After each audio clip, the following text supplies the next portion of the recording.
Hey, I'm Fred. And I'm Ant. And this is Creator Generation. Create a generation of hype. All right, Frederico, what is happening this week? Anton, this week we're chatting with Sarah from Wholesale Ted.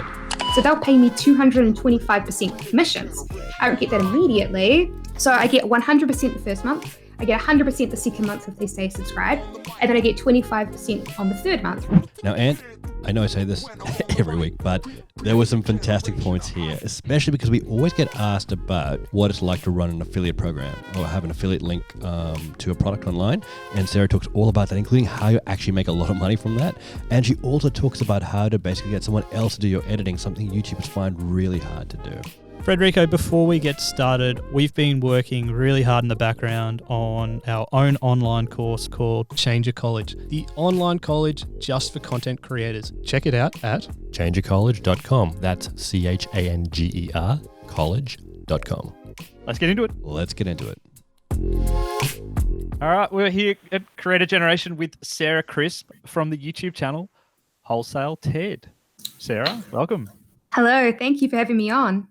Hey, where are you? I am in Christchurch, New Zealand, where I'm probably going to be for quite some time. And I am here in Melbourne with very much similar, stuck here at home for a little while. Frederico, where are you? I am at home in Brisbane, and I'm actually set up a studio on my couch today to to change it up a little bit.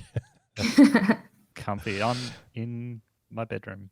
Nice. Welcome to my bedroom, everyone. Anyway, hey, Sarah, thanks so much for taking the time to join us. Even though you are stuck at home, you are a busy YouTube creator. And I mentioned before your channel is Wholesale Ted, but can you, that name probably doesn't give anyone any hints to what your channel could possibly be about, unless you're one of the many, probably millions of people that have seen your channel. Can you give us a bit of an intro to who you are and what is Wholesale Ted? Absolutely. So there is actually a slight hint in the name because of wholesale. So my YouTube channel gives actionable advice to people that want to start online businesses, but in particular e-commerce. And so that's where wholesale comes in because, of course, oftentimes you buy products at wholesale rates. So there's a slight hint in there. But yes, a YouTube channel with actionable advice for people with online businesses. Amazing. And before we sort of get a bit further into the channel, the name Ted, what's that got to do with things? What's going on there? So when I first started the channel, I had a business partner, and that was Ted. And what happened was that we quickly found out that not everybody enjoys creating content. I really love it, but it's very time-consuming creating content. So very early on, because I wasn't the one that came up with the brand. Ted was. It was Wholesale Ted. But very early on, I bought Ted out for the entire share of the company. So I've got the name now. I considered changing it, but by the time I found out that I could change it, I discovered that it could be different now. But YouTube would delete all of my comments that I had replied to people on my channel. So I decided to stick with the name Wholesale Ted, and just become my thing. I like it now. Yeah, that's what happens when you change to a brand account. You change the brand on your account, all your old comments, responses disappear. Yeah. Yeah. I know, it's a pain. Hot tip. It is a hot tip. Yeah. Yeah, if you're setting up your channel, set it up as a brand account. Makes no difference other than later on down the track, you might want some functionality and you don't want to switch it later. So there you go. Look at that. Actionable advice. Yeah, exactly. It's what I'm here for. Sarah, with your channel at the moment being what it's all about, helping people build their own businesses, and especially with online businesses, your channel must be going nuts in this COVID-19 world, right? Yeah, it's definitely seen an increase. It hasn't seen as big of I wouldn't say it's going nuts, but I think when I trying to think of the stats in my head right now, I think it's probably increased by about maybe 40%, the traffic numbers. Initially, it went down, which I think a lot of people's went down probably surprisingly. I thought it was sort of surprising it went down, but it went down very shortly when the crisis first started happening. I think just because people were very interested, all people wanted to consume was media relating to coronavirus. But then once everything started settling down, people wanted to start, other things. And of course, you've got a lot of free time on your hands. Why not start an online business? So definitely seen an increase in traffic for sure. I've actually got a theory on the dip. I'm calling it the Tiger King dip. The Tiger King The entire world was just had a week where we just had to watch Tiger King. And then we came back to YouTube. Yes, it was interesting because it was like a really sharp like V. It went drastically down, but then it went drastically up again. So there we go. I didn't think about the Tiger King, but that's probably what it was. Fred, surely you've seen the Tiger King. I have. In fact, my Zoom background is the Tiger King background. Yes, unfortunately, it's you can't use it on Hangouts, but on Zoom, I'm all about the Tiger King. Nice. Yeah, I've been cultivating my Tiger King hair for quite a while. I'm ready for this. Everyone is cultivating it. If you look, I was just looking at myself. I was so disheveled. I haven't got a haircut. Beard's growing. It's and everyone in their Zoom in the meetings you attend now are just getting progressively more and more wild. But it's fun to watch. Yeah. Sarah, so going back to you and the more interesting topic of you and your channel and your business, like how did it all start? You sort of alluded to it before, but like what made you take a leap and start creating YouTube content? Yeah, so with e-commerce, my main traffic source is always Google search engine traffic, or like search engine traffic from external like third-party marketplaces. That's what I've always been interested in, is algorithms. So I remember I was once at an SEO conference, and somebody mentioned the YouTube algorithm. I thought that's pretty cool, and so that filtered into my brain. And then I was on YouTube and I was looking up videos related to e-commerce, and I very quickly discovered that back then, it's so crazy because you wouldn't think this now, because now there's like infinite numbers of videos. But I want to say I was the first. I know that probably sounds really arrogant, but I swear I was pretty much the first, because when I was looking for videos like 5 years ago, none existed in the space at all. And I thought, you know what? I really want content to help me improve my online sales, but I can't find it. If I'm looking for this, then other people are probably looking for this as well. And I'm also super curious about this YouTube algorithm thing. I wonder if I can. I don't want to say manipulate it, but that was what I was thinking. So yeah, it was a mixture of just thinking that if I wanted content and it doesn't exist, then surely others want it too. I thought that I had pretty much nothing to lose, because even if nobody saw it, and also my standards for like what I thought would be a success were extremely small, because I didn't have anything to compare it to. It's not like I had another YouTube channel to be like, if I don't make those numbers, it's not that good. If I got anyone to view it, I thought that would be kind of cool. So I decided just to try. Awesome. What do you remember what your first video was? Yeah.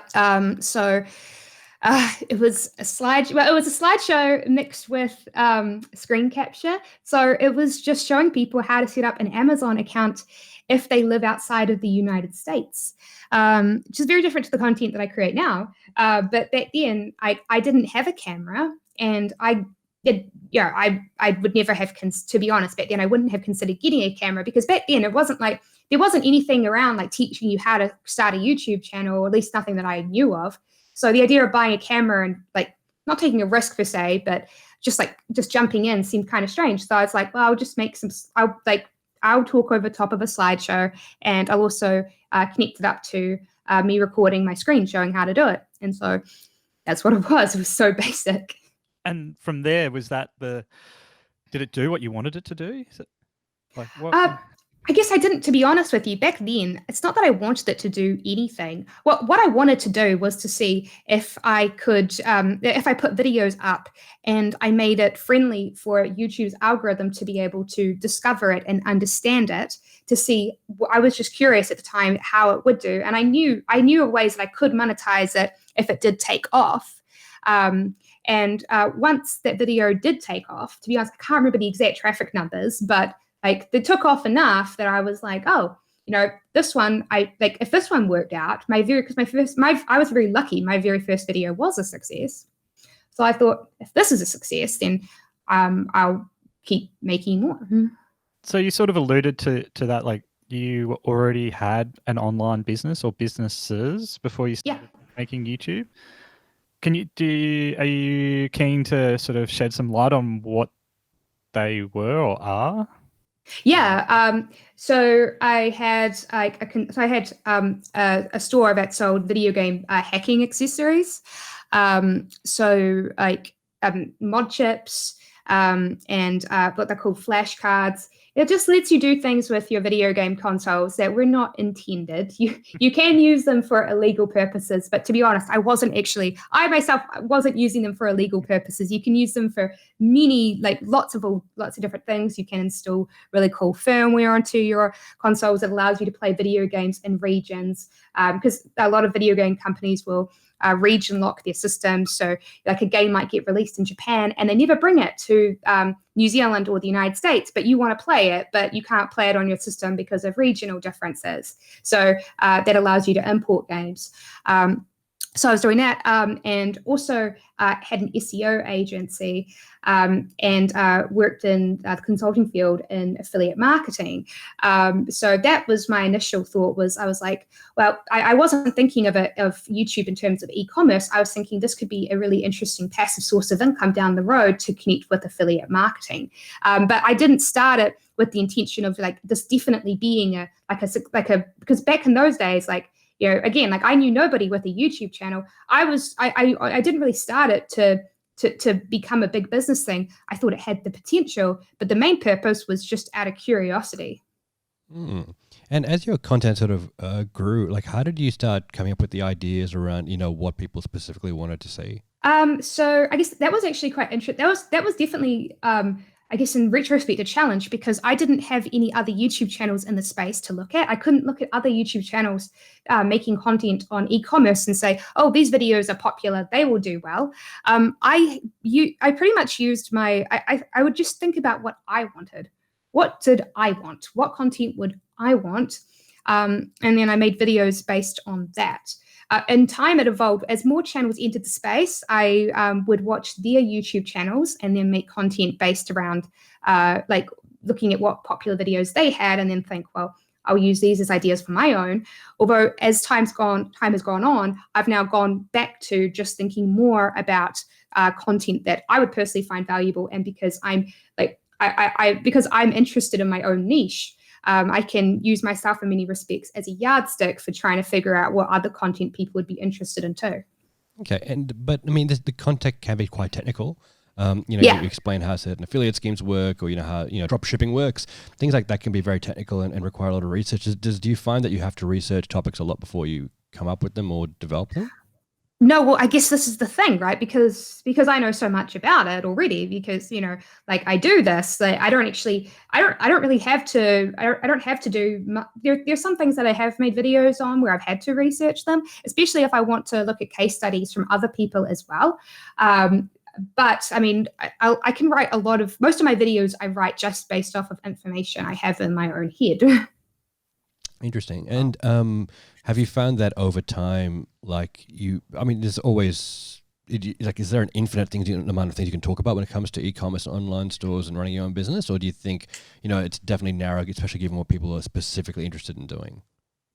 That's a really interesting question. So, for me, I can usually find infinite numbers of things to talk about because of the fact that I'm so obsessed with it. That's why I often tell people who are interested in starting a YouTube channel to, it's usually a good idea, in my personal opinion, to start one on a subject that you are very passionate about, because you're going to be making content on the subject for a very long time.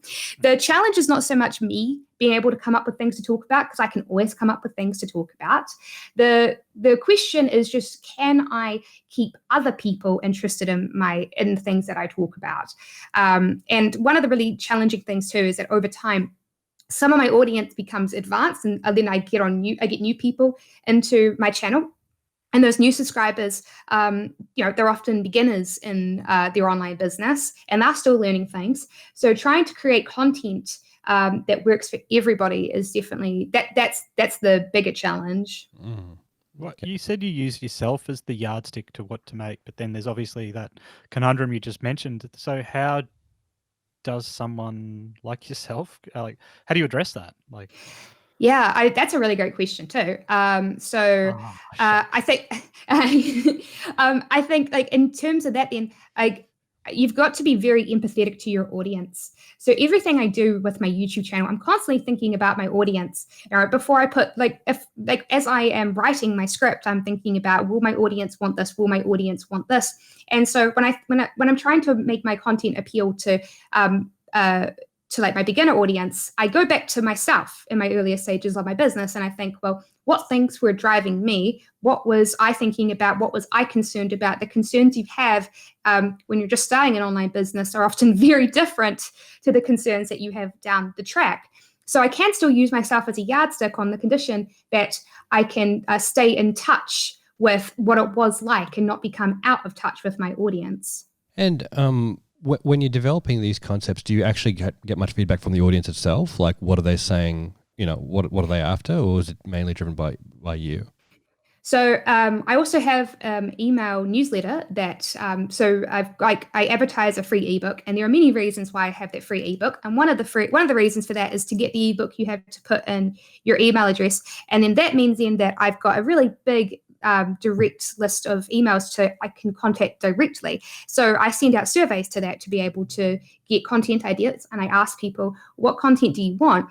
The problem though is that I know for certain that that the people that ask for content, they often ask for very specific types of things, and the people that give specific requests often they actually represent the minority of my viewers. So for example, one of the most common things that people will ask for is information on taxes. And I've made those videos, but they don't get watched that much. And yet it makes up a disproportionate amount of requests that I receive. So I know the people that request specific ideas aren't necessarily my general audience. The best way that I judge what my general audience is based on is I'm very lucky because, of course, I've now got a really big backlog of videos. So what I do is I go into the analytics of all of my old videos. Well, every time I release a video, I will look into my analytics and I will look at the audience retention rate, and I'll see which areas of the videos get the most retention. And then that's what helps me drive my content forward in the future to knowing what my audience wants. If a specific area of a video has a high retention rate, that's generally a good indicator that people want more content on that subject. It's a really, really fascinating area. It's one we've looked into a fair bit. It's that concept of, we always tell, YouTubers to listen to their audience and see what they're after and use that as an important way to understand what content people are after. But that has a little caveat to it. And the fact is that, like, sometimes what people are saying may not actually align with everything people want to watch. Like you said, sometimes there are very, very strong voices, but they are the minority voices. And then you think, oh, wow, like 10 people are saying that, this must be something proportionally you want to watch, but the sample there might be a bias in the sample, right? And you've got exactly like this, and you create these great videos, and all of a sudden you're like, no one's watching them, and you wonder why. So can you just talk about that if you've seen that happen? Yeah, so of course the taxes is a consideration. Trying to think what other topics I've had. I can't think off the top of my head exactly, but I've definitely had it. And it's always super disheartening. You get a bunch of requests for a video, and then you make the video on that subject, and then people don't watch it. So whenever somebody says should you run a poll to figure out what your audience wants? The question that's like, no. I've definitely discovered that my audience doesn't necessarily know what they want. Which sounds really rude to if I was to say that to a subscriber and say, I don't think you know what you really want, they'd probably be really mad at me. But I mean that in the nicest way. I'm like, I actually want to create the best content for you. And so for me to create the best content, I have to trust the analytics. The data is what really talks. But here's an interesting thing, though. We often find that the people who buy from YouTubers or anyone, for example, are the people who are closest to you. And if they are the minority and they are doing the strongest voice, even though they're watching less, is it possible to think that you shouldn't ignore them because they're technically the people who might buy your products if you create them? So yes, you might get less views, but you might get a lot more sales proportionally. That's an interesting idea. There is oftentimes in business, you'll find that you might get a lot of broad interest and it's like advertising. You might reach a mass audience if you run an ad on television, but that doesn't mean that ad is necessarily going to convert. And so that's definitely something that you have to think about. Just because you're reaching a broad audience with your subject matter doesn't mean then that it's going to actually result in money. More traffic numbers traffic and subscriber numbers on YouTube can sometimes be a bit of a vanity metric if you're trying to be focusing on the dollar signs. For sure, it makes sense that if you niche down on your subject, that you're able to make more money off of each of those viewers because your content's more specific. And the more specific your content is, then then you're attracting people that are very passionate about you or your subject matter. But what I really, to be honest, if you want to make more money, you have to try to attract both. So that's what I try to do with my content. I try to attract both. So for example, I've got a video that's going to come out hopefully tomorrow, and it's going to be about different e-commerce trends in our current COVID-19 era that we're all living through. And for that, I'm probably going to give it a broader title, a more exciting, probably more clickbaity title. And I've structured the video so that it's really so that anybody can watch it and find it really both entertaining and educational. But I've also got some really specific, more advanced things that I discuss inside that video as well, so that it can appeal to both. So rather than just try to niche down and go really specific, I try to fit those sorts of subjects into a broader video. And for example, if I wanted to answer a question about, say, another thing I get asked a lot is about, should you set up a company? And so instead of making a whole video on setting up a company, I'd much rather put that into a 10 tips video, and that be one of the tips, so that I still get to have more broader general content, but also answer those specific questions too. Yeah. So obviously you run your a business around this. And is it fair to say that you run your YouTube channel around your business, or your business around your YouTube channel? So my business takes the precedent and not my YouTube channel. Fair. My YouTube channel has the slot into it. Right. And so how does your YouTube channel support your business? It supports my business because it's got all of its monetization strategies that exist around it. So Wholesale Ted as a brand has its own course called the Econ Clubhouse. So that is instead of having some YouTubers might have merch, well, the equivalent of my merch are advanced video tutorials that to get access to, you have to purchase a paid subscription to the program. So it has that product, and of course it has there are a bunch of other partnerships that I have. So I have a partnership with Shopify, and that's an affiliate partnership, but it's also a pretty close one. So the YouTube channel course is extremely integral to all of that. It's what brings in the viewers, which brings in the numbers, which drives traffic to that product, and it also, of course, drives viewers to my videos that I do in partnership with Shopify. Right. And can you just talk to us about how does the structure of your business generally look in terms of how it's sort of built around what are the parts that earn revenue, and what are the various things you do to earn money? So the biggest revenue driver is definitely the course. So there is the course, and I've also got my email newsletter But yeah, you can subscribe to my email newsletter, which also gets you a free ebook. When you do that, you get a one-time. You've just subscribed. You can get a $1 trial to the Econ Clubhouse to try it out, see if you like it. It has a 7-day refund policy, so even if you're not happy paying $1, you can always get that back. Although that's extremely rare that anybody ever refunds their $1. And so. A lot of people will take up that offer when they get my free ebook, which I advertise inside of my YouTube channel. And then of course, once you're on my email newsletter, not only will you get most of the emails in there are just completely content driven. So just really great emails teaching you about e-commerce, but I also put in offers in there. I will, recommend products that I really like, and those have affiliate links. And of course, I'll re-advertise my course again.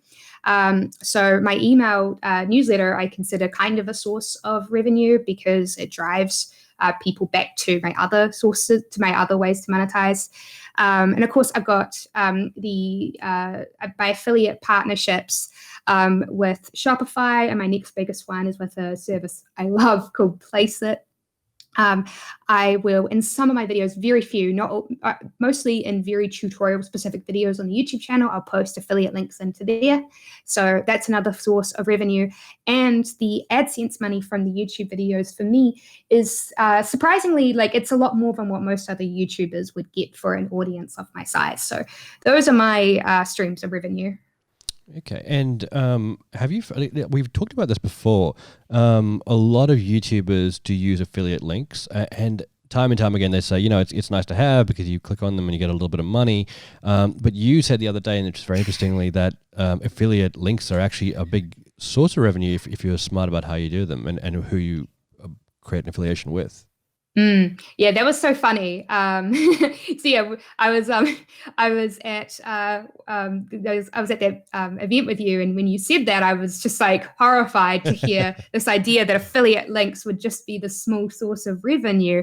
They're only a small source of revenue if you are selling physical products. So physical products that have affiliate programs will inevitably have pretty small margins that you can earn on them, simply because the overhead costs of an affiliate product, of a physical product, are pretty high. So even if you could definitely have some reasonably lucrative ones, but a lot of people will of course try to use affiliate links from places like Amazon, which Amazon recently devalued their affiliate program again. So you make even less money. And those commission rates, they're around like 30%.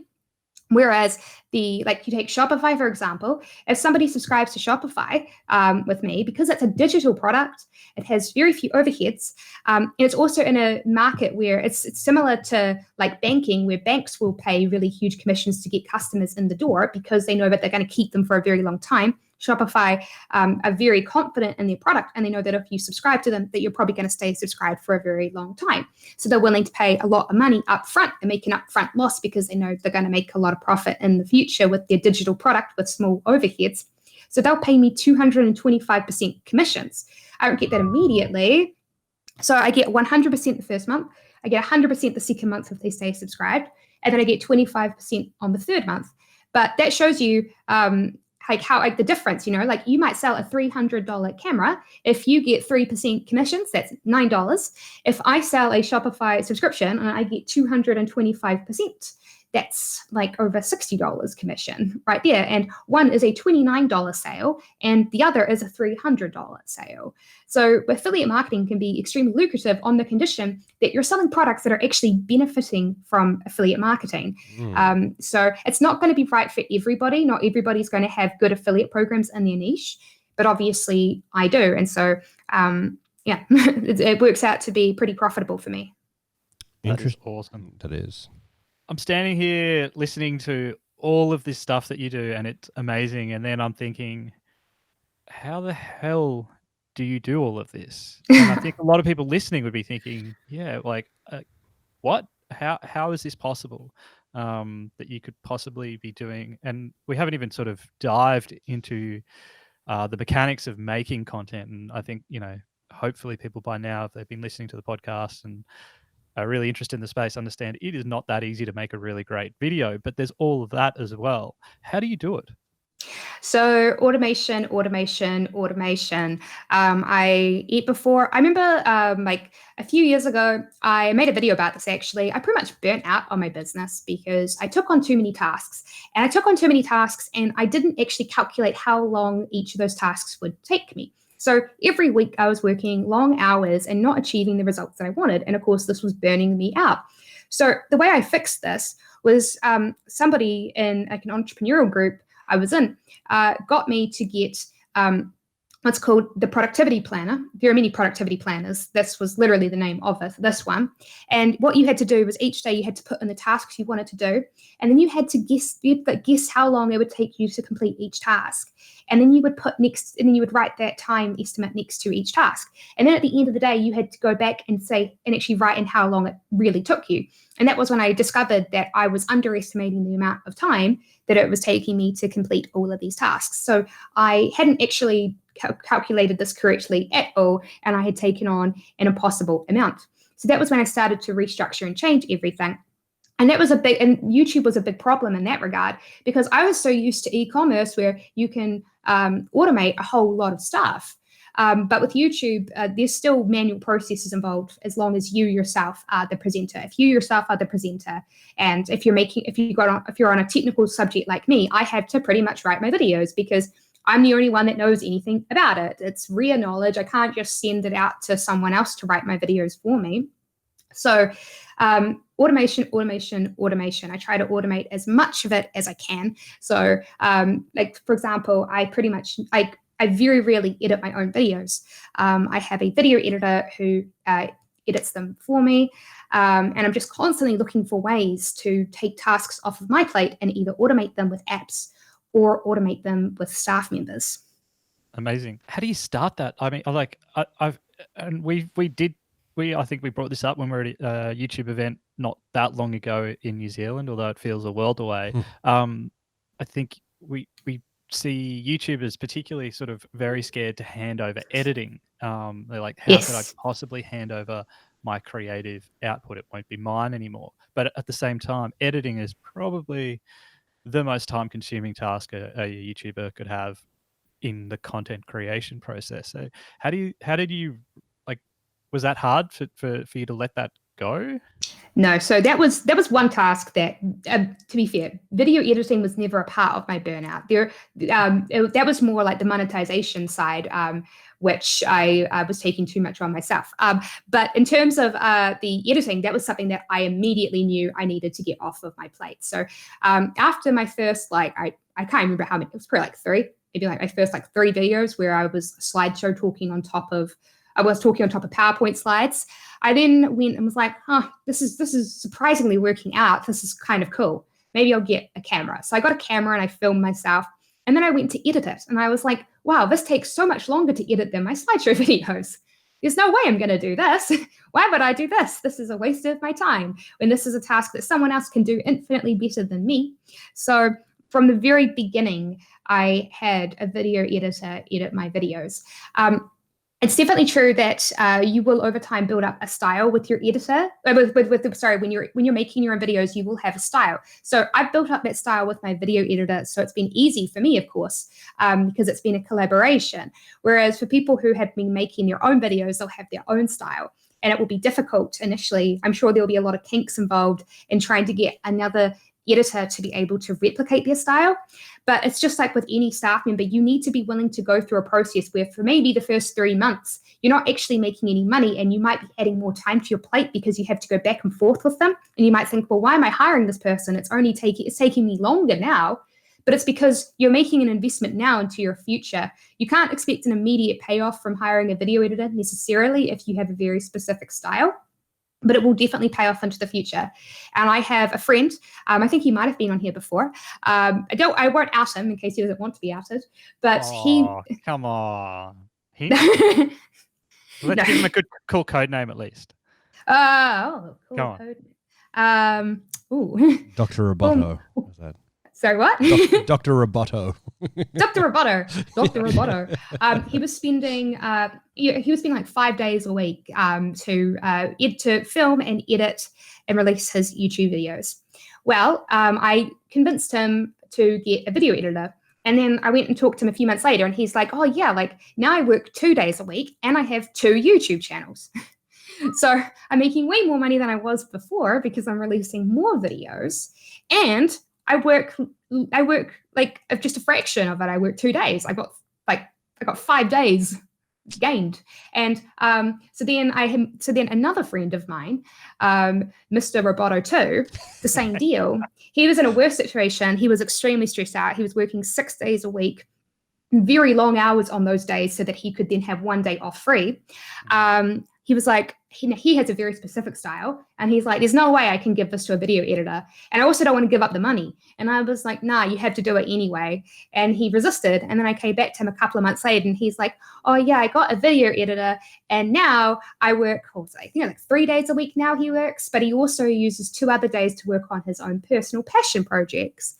So his mental health has drastically improved, and with the time that he gained back, he was able to put that towards his other passion projects, which are now bringing him money as well. So the time that you get, the money that you lose in hiring the video editor, you'll inevitably make back because you have you have skills which you can make money from. So you can just use those skills to scale your business.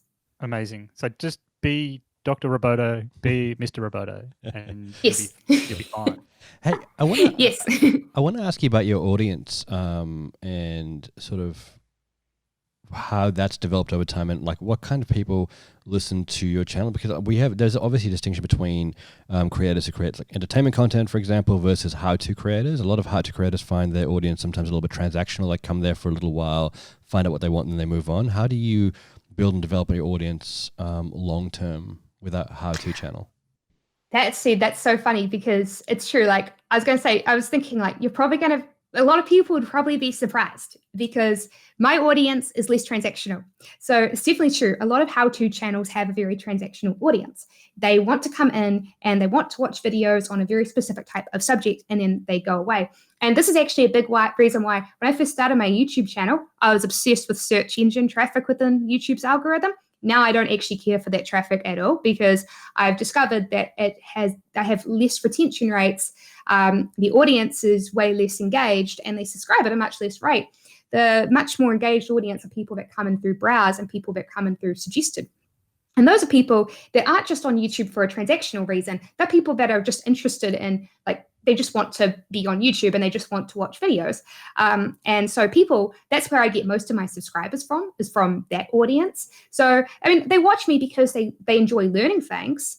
But just because they enjoy learning things doesn't mean that they're treating my channel in a transactional way. They find my videos entertaining, oftentimes uplifting. A lot of people watch me because they find me uplifting because I'm generally a pretty positive, upbeat person.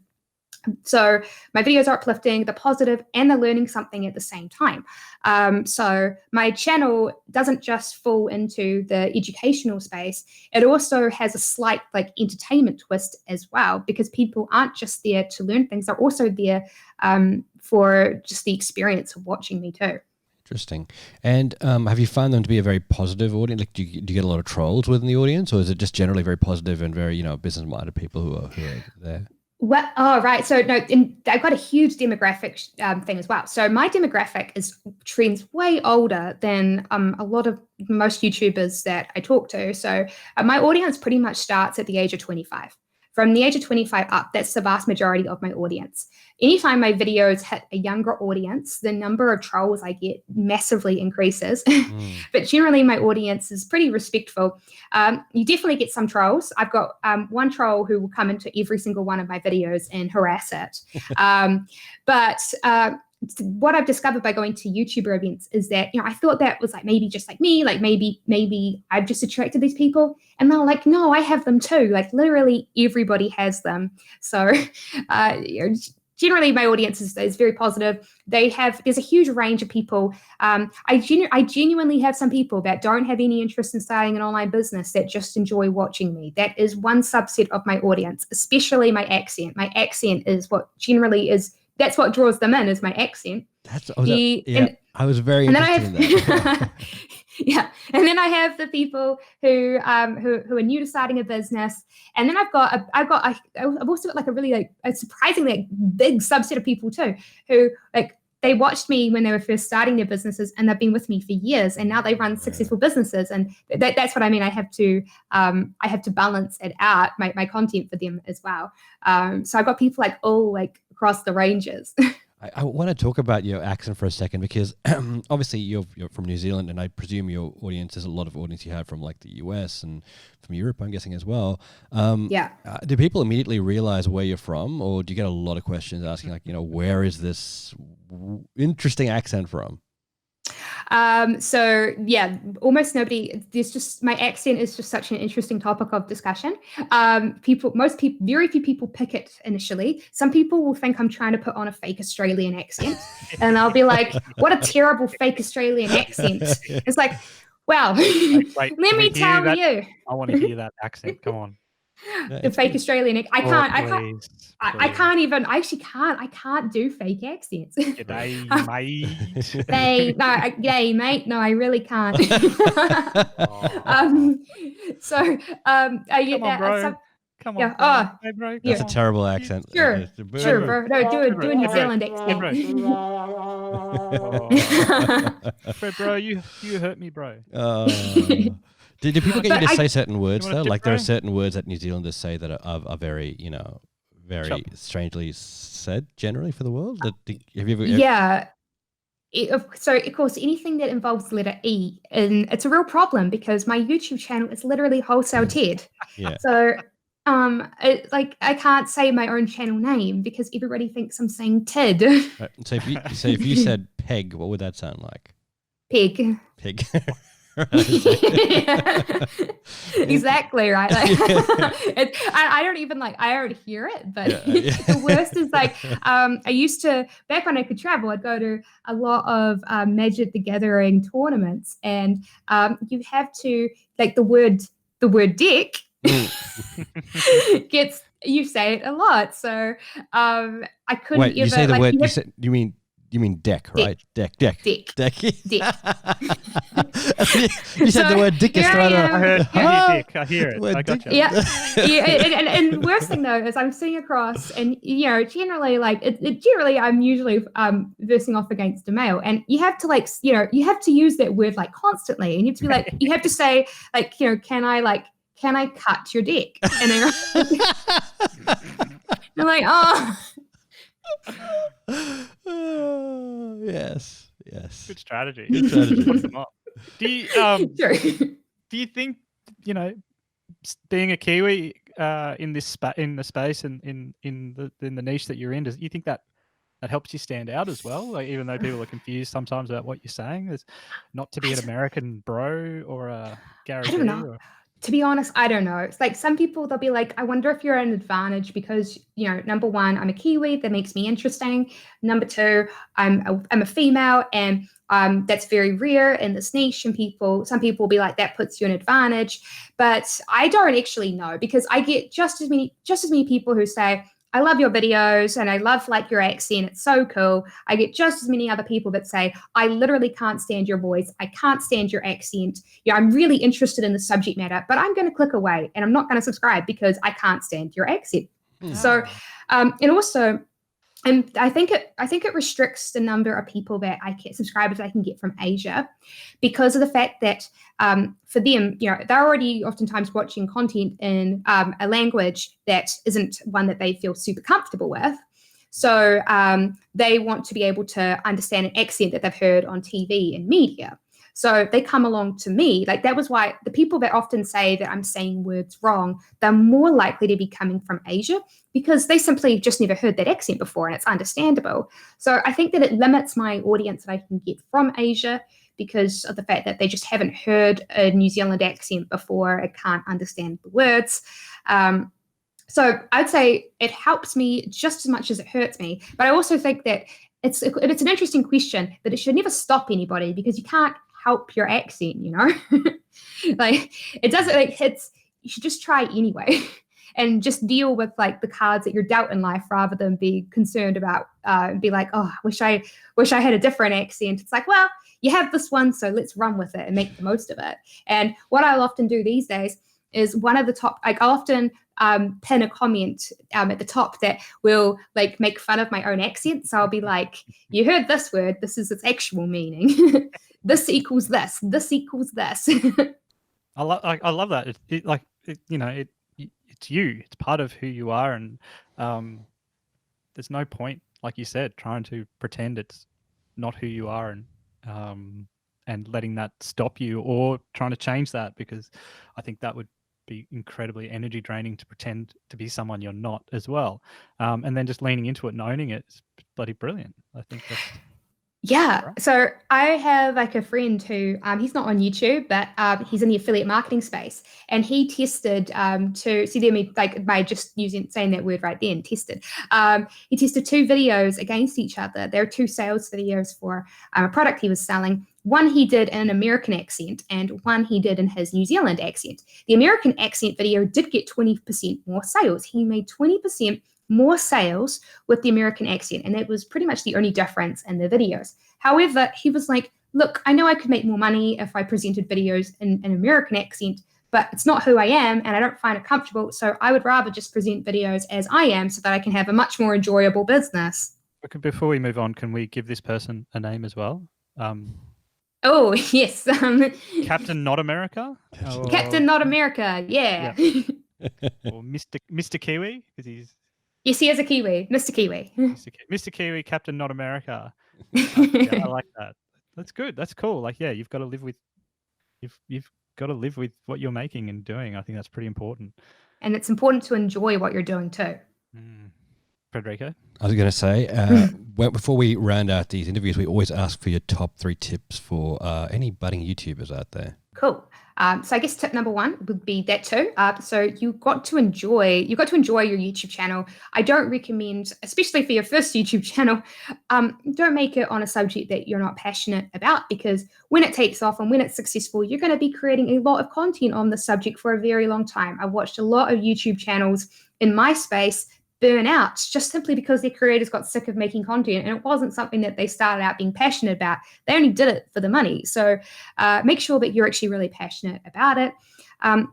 Number 2, definitely when you're starting a channel, if you plan on this becoming something that could make you money in the future, think about alternative monetization strategies, because for most YouTube channels, they can make a lot more money off of products rather than AdSense money. It's not always the case, but for many channels, there's many alternative money-making sources out there. And then my 3rd tip would be, the moment that you can, even if it means that you're going to be significantly dipping into your profit, the moment that you can afford to get a video editor ASAP. You will not regret it. Very good, very good. And look, before we leave this wonderful interview, you're very experienced in e-commerce. I'm sure you meet people who have a lot of crazy ideas about what they want to sell online. Knowing a little bit about Ant and myself, what do you think if Ant had an e-commerce store he'd sell, or if I had an e-commerce store I would be selling? Oh, wow. Right now, did you know that like the absolute hottest item that you could be selling right now is some form of a face covering? Like, you can't advertise it obviously as being like effective, but there are now print on demand apps that are creating like neck gaiters. So I think you'd have like your own neck gaiters with your own pictures on it.